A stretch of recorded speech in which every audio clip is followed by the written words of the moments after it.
شعبوں پر بھی جو ہے نا نمایاں ہو رہے ہیں۔ یہ بیان کسی عام تجزیہ کار کا نہیں بلکہ ایک ایسے ملک کے وزیر خزانہ کا ہے جو خود عالمی توانائی منڈی میں کلیدگی کا حیثیت جو ہے نا وہ رکھتی ہے۔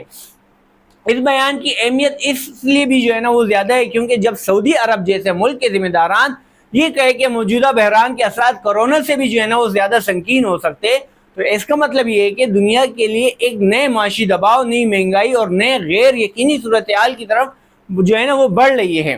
اب پاکستان جیسے ملک کے لیے یہ خبر جو ہے نا اس وجہ سے بہت زیادہ اہم ہے کیونکہ ہم پہلے ہی مہنگائی، درآمدی دباؤ اور توانائی لاگت کے مسائل سے دو چار ہیں۔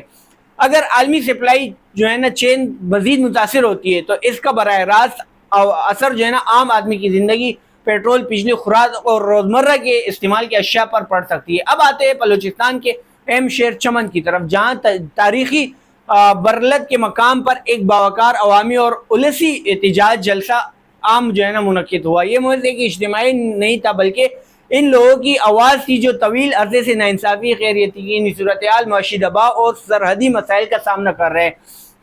جلسے میں اصغر خان اجکسئی سمیت قوم پرست جماعتوں اور تاجر لغاڑی اتحاد کے رہنماؤں نے خطاب کیا۔ اپنے خطاب میں اصغر خان اجکسئی نے کہا کہ چمن اور پشتون افغان وطن شدید مشکلات سے گزر رہے ہیں، جہاں امن و امان کی جو ہے نا خرابی، روزگار کے مواقع میں کمی، ڈیورلینڈ لائن کی مسلسل بندش، دونوں جانب سے جو ہے نا پس مسافروں کی پریشانی اور بلا جواز چاپوں و گرفتاریوں نے عوام کی زندگی اجیرن بنا دی ہے۔ اصغر خان نے اس برلت کو صرف ایک دھرنا نہیں بلکہ عوام کے صبر، تکلیف اور امید کی جدی جاگتی تصویر قرار دیا ہے۔ یہ جملہ خود اس تحریک کی نوعیت کو واضح کرتا ہے، یعنی یہاں معاملہ صرف سیاسی مخالفت کا نہیں بلکہ ایک ایسے عوامی غصہ اور دکھ کا ہے جو مسلسل جو ہے نا وہ جمع ہوتا جا رہا ہے۔ اس خبر کی سیاسی اہمیت بہت زیادہ ہے کیونکہ جب سرحدی، معاشی اور نمائندگی کے مسائل ایک ساتھ جمع ہو جائے تو احتجاج صرف مقامی نہیں رہتا بلکہ وہ مرکزی، صوبے اور ریاستی پالیسیوں پر بھی جو ہے نا وہ سوال بن جاتا ہے۔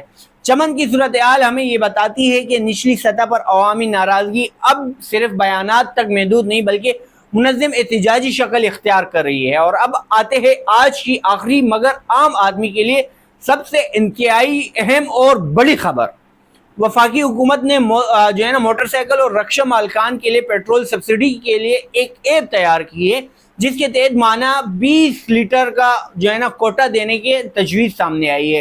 اس منصوبے کے تحت شہریوں کو ایپ ڈاؤن لوڈ کر کے اپنے شناخت کارڈ نمبر اور گاڑی کا نمبر درج جو ہے نا وہ کرنا ہوگا، جبکہ ملک بھر کے 12,000 پیٹرول پمپس پر مخصوصی نظام اور نوزلز کے ذریعے سبسڈی کی فراہمی کو یقینی بنانے کی کوشش کی جائے گی۔ بظاہر یہ ایک عوامی ریلیف اقدام معلوم ہوتا ہے، خاص طور پر ایسے وقت میں جب مہنگائی اور ایندھن کی قیمتیں عام شہری کے لیے بڑا مسئلہ بنی ہوئی ہے۔ لیکن یہاں پر سوال ہے، اور سوال یہ ہے کہ کیا یہ منصوبہ واقعی شفاف، مؤثر اور وسیع پیمانے پر قابل عمل ہوگا؟ پاکستان میں ماضی میں بھی جو ہے نا کئی سبسڈیاں اور ریلیف اسکیمز اعلانی سطح پر جو ہے نا وہ تو بہت اچھی لگی، مگر عمل درآمد میں مسائل، بد انتظامی اور شفافیت کی کمی سامنے نظر آئی ہے۔ اس لیے اس منصوبے کی اصل کامیابی صرف اعلان میں نہیں بلکہ اس کی جو ہے نا مؤثر اور منصفانہ تقسیم میں ہوگی۔ اگر حکومت واقعی کم آمدنی والے طبقے تک سستا پیٹرول پہنچانے میں جو ہے نا وہ کامیاب ہو جاتی ہے تو یہ ایک مثبت قدم ہوگا، لیکن اگر یہ صرف ایک نیا انتظامی بوجھ یا محدود سطح کا نمائشی اقدام ثابت ہوتا ہے تو عوامی اعتماد مزید جو ہے نا وہ متاثر ہو سکتا ہے۔ ناظرین، اگر آج کی ان تمام خبروں کو ایک ساتھ دیکھا جائے تو ایک بڑی تصویر جو ہے نا وہ سامنے آتی ہے۔ ایک طرف خطے میں عسکری تیاری، جنگی کشیدگی اور سمندری راستوں پر کنٹرول کی سیاست چل رہی ہے، دوسری طرف عالمی معیشت پر دباؤ بڑھ رہا ہے اور اس کے اثرات پاکستان جیسے ملک پر براہ راست پڑ رہے ہیں۔ ادھر ملک کے اندر عدالتی اور سیاستی معاذ جو ہے نا وہ گرم ہے، جبکہ زمینی سطح پر چمن جیسے علاقوں میں عوامی بے چینی بڑھتی دکھائی دے رہی ہے، اور انہی حالات کے بیچ حکومت معاشی دباؤ کو کم کرنے کے لیے سبسڈی جیسے اقدامات سامنے لا رہی ہے۔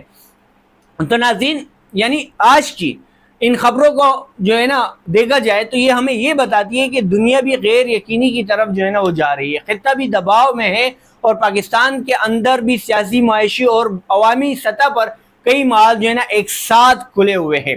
تو ناظرین، آج کی تمام اہم خبروں کا خلاصہ یہ ہے کہ آنے والے دنوں میں نہ صرف پاکستان بلکہ پورے خطے کے لیے وہ جو ہے نا بہت زیادہ انتہائی اہم ہو سکتے ہیں۔